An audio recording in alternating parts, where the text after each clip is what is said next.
It's 8 a.m. Why don't you shut up? Oh, my God. And let's get down to some real business. On the Out of Bounds Show with Bo Bounds. If it's a hot story, we're digging deeper. It's the hottest. And it's on your home for nonstop sports. The Zone 105.9 and online at The Zone. It's hot. 1059.com.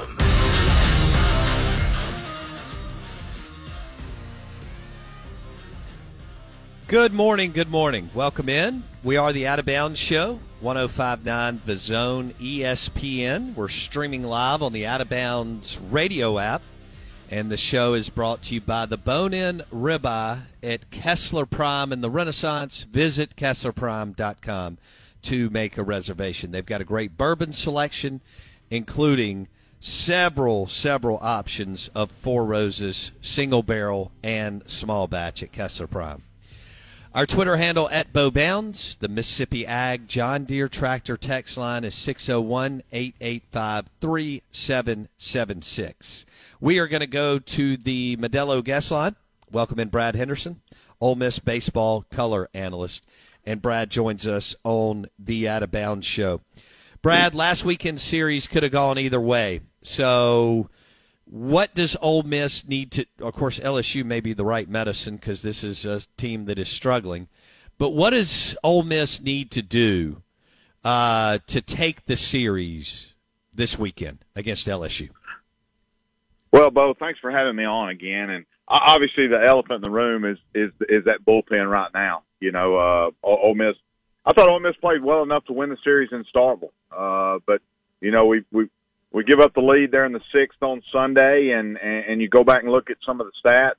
They were 3 for 21 on Friday and Sunday with runners in scoring position, and you're just not going to win many games, especially at Dudy Noble with those type numbers. But, you know, I don't know that there's a secret formula as far as the LSU series goes. It's good to be back at home for the next 2 weekends. But I thought we swung the bat well at Starkville. I thought we played good defense, and our starting pitching was it was really good. It was just a matter of the bullpen not being able to hold the lead there on Sunday and getting the timely hits. No, I agree with you. The starting pitching was, you know, Hoagland did a good job. Nikhazy was great. I thought, Brad, if you would kind of walk us through this. For McDaniel to go take the mound on Sunday, everything's on the line, big crowd. I mean, he looks like he's 12 years old, but he is a talented young dude. I thought he gave Ole Miss every opportunity to win because he continued to pitch his way out of jams, and he kept it together. And I thought he threw a good game, Brad. Yeah, you know, the first 2 innings, you could see some nerves there, which is Sure. going to happen. Your first time pitching at Dudy Noble, but he kind of got out of that, and then he really settled in about inning 3, and he gives you 6 1/3 solid innings. I mean, on a Sunday, I know times have changed with the bats and all that, but you still expect a high scoring game or a higher scoring game on Sunday, and to give up 2 runs through 6 1/3, Ole Miss couldn't have asked for anything more from Drew McDaniel. And again, it just goes back to, you know, trying to bridge that gap to get to Taylor Broadway, which I'm sure you guys have discussed immensely over the past couple of days. But, you know, and there's probably some things that Mike would have done differently. Now looking back on it, we all learn from those. And but you know what? It didn't happen. He ran the best guy out there he thought was the best guy, and we couldn't get him out, and it snowballed. And credit Mississippi State. Once they started to put pressure on Ole Miss, they never let up, and the crowd got into it. And next thing you know, they put a 5 spot up, and at some point you knew you were going to see Sims, and the game was going to be tough to come back to. But you know, again, I think you credit Mississippi State more than you kind of question the Ole Miss thing. They just made the plays there in the end, and Ole Miss just has to move on.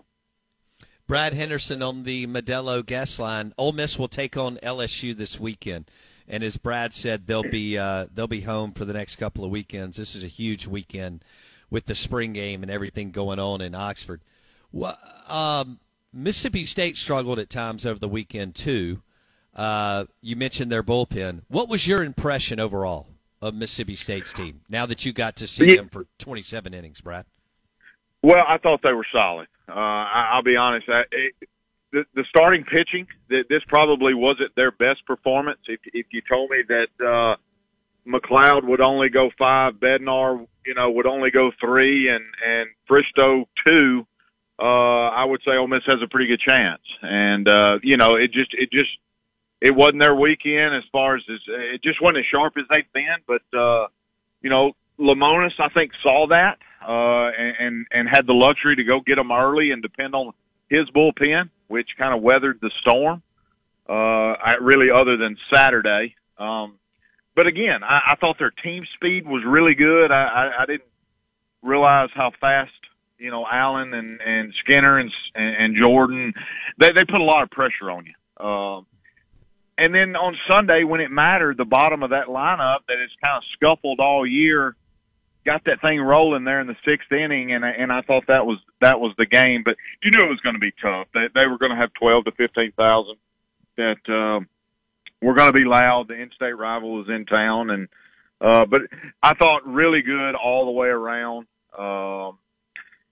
But his strength is that pen, and they were really good. And obviously, when you get to Sims, he is special.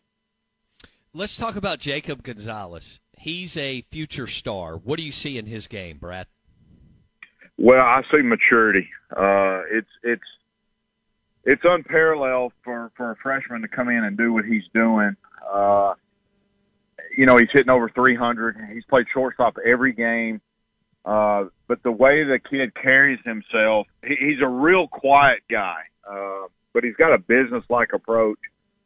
But he never gets too high, never gets too low, and the moment is never too big for him. And I go back to, I've told a lot of people this, you go back to Saturday, he's facing Will Bednar to lead off the game, and Bednar's walked four batters all year. And our freshman goes out there to lead off the game and gets down 0-2, and then has a 10-pitch at bat and draws a walk against Bednar. And that game and that at bat kind of set the tone for Ole Miss on Saturday. I look back to that at bat, and you could kind of see the entire team rally around that at bat. He fought off some good pitches against a really, really good arm.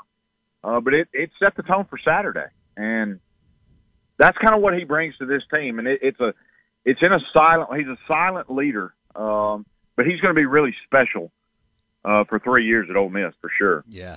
He's a superstar in the waiting. Brad Henderson, Ole Miss baseball on the Modelo guest line. Brad, we had Mike Detillier on yesterday, LSU New Orleans Saints insider. He said this is it for Mainieri. I was surprised he just was that boom, which is crazy because of the success that Mainieri has had. You may not have had a lot of time because you also have a full-time job, but isn't it crazy that LSU comes in at like 4-11, and you and I have grown up as LSU is the number one college baseball program in the country? Yeah, it really is. And, that's the scary thing for Ole Miss this weekend is their backs are against the wall, and they're trying to scratch and claw and do whatever they can. We're just halfway through. Obviously, no one wants to be 4-11, but, we're 5 series into this SEC conference. With 5 more big ones to go, and anything can happen. But when your back's against the wall, you start doing things that you're not typically used to doing, and it's hard to prepare for that if you're Ole Miss. They're probably going to shift some guys and move some guys and start guys in different ways, and that's scary. And clearly there's talent on this baseball team. Ole Miss LSU just year in and year out obviously is going to have a lot of talent, and they can pop you at any point.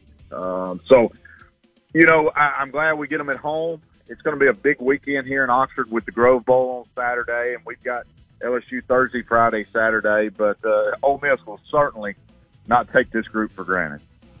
Brad Henderson, Ole Miss Baseball Network on the Modelo guest line.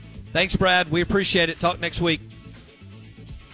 Back in a second. Out of Bounds. 105.9 The Zone, ESPN.